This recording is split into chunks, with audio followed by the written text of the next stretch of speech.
Hi guys, today's video is going to be an inspired look once again. This is on Megan Fox's makeup in this picture. I absolutely love it, so let's get right into it. I'm starting off with the eyes, that way I don't have to worry about eyeshadow fallout. And I'm using my Maybelline Creme de Rose color tattoo as a base. Usually I do my crease color first and then go in with the lid color, but today I'm doing it vice versa. I'm first doing the lid color, which is Makeup Geek's Mirage eyeshadow.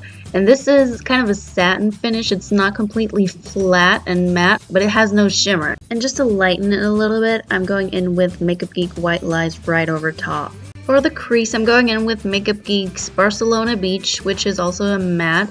It's kind of a neutral tone. It's not too warm, not too cold. And the thing is, I don't even think Megan was wearing eyeshadow in her look. However, I have hooded eyes and I feel like my eyes need that little bit of definition. That's why I'm still doing eyeshadow, but I'm not doing it so that it looks eyeshadowy, if that makes sense. I'm gonna kind of like tone it down a little bit using Mirage on the brow bone too. And that is gonna help get that definition in the right place because I don't want the dark color to go up too high. Next, I'm using this Maybelline gel liner. This was my first time using it. It's quite good, but it's not smudge proof. It does transfer after a little bit, so just so you know, if you have hooded eyes, just keep that in mind. But yeah, I'm just creating a line, and as you can see right here, I'm bringing the line up where the fold of my eye stops. As with hooded eyes, you can't just bring the line up because the fold of your eye will kind of cut the line that you did and it will not look straight and it will not look good or flattering on your eye shape. I hope I'm making any sense. Anyways, I'm doing the same thing on the other eye and I'm not being too neat because I will be smudging this line out, and so yeah, I'm just basically trying to get a basic shape down and some darkness, and then I'm going to be going in with a smudger and smoke the line out. But before I do that, I'm tight lining first. Tight lining is your best friend if you have hooded eyes, because if you don't have any lid space at all, this is going to do the trick for you without doing a liner. This gives you a liner effect. I'm now creating a line on the bottom as well, and I'm kind of connecting it to the line I did on the top lid. This looks pretty bad right now. Actually, all my looks look bad until they're finished. I always get comments like saying, "Oh my god, you're so messy." And it's true. I love being messy, you know? Why not be messy? You can be as messy as you want to be as long as you do your foundation last. And I mean, it does come together in the end, so yeah. So now I'm just flipping the brush around. This actually comes with the Maybelline gel liner. It's a double-ended brush, and this is kind of a sponge tip applicator, and I'm using that to smudge the line out. And yeah, I'm just going back over it, back and forth, and making it more diffused and less harsh, since Megan had a very soft liner effect going on.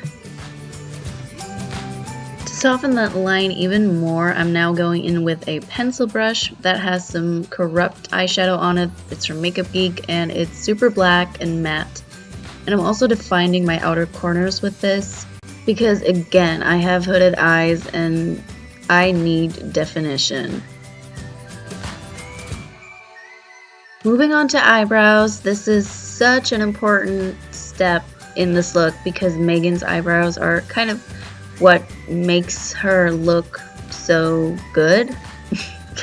I think so anyways. Her eyebrows have a really nice shape. I think her eyebrows are perfect. I love them. So I feel like my eyebrow shape is kind of similar to hers, so I'm basically just following my own shape and making it darker. This is probably as dark as I can go with them without like having scouse brow. If you're trying to recreate Megan's eyebrow shape, make sure that you make them the thickest in the front. The first 2/3 they go up, and then the last 2/3 they go down. Her eyebrows are also pretty thick and mine are not, so I'm using a brow gel to kind of fake more hairs than I really have. and this is from L'Oreal. I'll link everything in the description box. Next, I'm applying one thin coat of mascara just to prep my lashes for the falsies that I'm going to be applying, and also hitting those bottom lashes. So these are the lashes that I'm going to be applying. They're so gorgeous. They're like really fluttery and beautiful. It's kind of hard for me to apply them on camera. It's like I'm doing my makeup in the viewfinder, and so I feel like I'm constantly doing the no mirror makeup challenge. Moving on to foundation, and I'm bringing a foundation back that I haven't seen in such a long time. This is Revlon Colorstay, and I mean, it's really good. Like, why does nobody use this anymore? And as always, I'm using my fingers to blend this out. You can use a brush if you prefer, but I don't. For the under eye area, I'm going in with a concealer by Catrice. This stuff is really good because it has a lot of coverage and it sets really nicely so that it doesn't settle into fine lines. And here I'm setting my entire face using the RCMA No Color powder. If you're dry, you don't need to set your entire face, but you should set the under eye area where you applied concealer because that's where most people tend to crease throughout the day. And of course, it also prolongs the wear of your makeup. Megan has an amazing cheekbone structure. She's gorgeous anyways, but I want to make my cheekbones pop and make them stand out, so I'm contouring them with my NYX Powder Blush in Taupe, which is a perfect contouring shade in my opinion because it looks very much like a natural shadow. It doesn't look too obvious. But I mean, who am I kidding? Like, if you're applying as much as me, then it will not be subtle.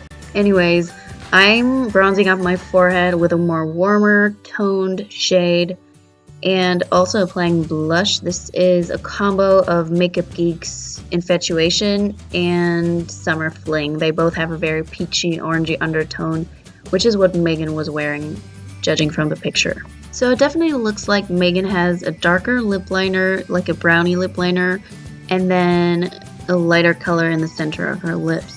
Now, I didn't have a brown lip liner, which is like, what? So I definitely know what I'm gonna have to pick up next. And then I'm going in with two MAC lipsticks. The first one is kind of sexy. It's like it has like a lot of orange in it too. And then in the center, I'm using Creme de Nude, which is pretty light. And then to top it all off, I'm using a NYX Butter Gloss in Fortune Cookie. And this is the finished look. I really ended up loving it. I hope you love it too. It's so fun to recreate other people's makeup. It's always a challenge because I'm such a perfectionist, but also it gets you to try new things, which is really cool. So definitely keep the requests coming. Thank you so much for watching. I hope you enjoyed this video, and I hope I'll see you in my next video. Bye!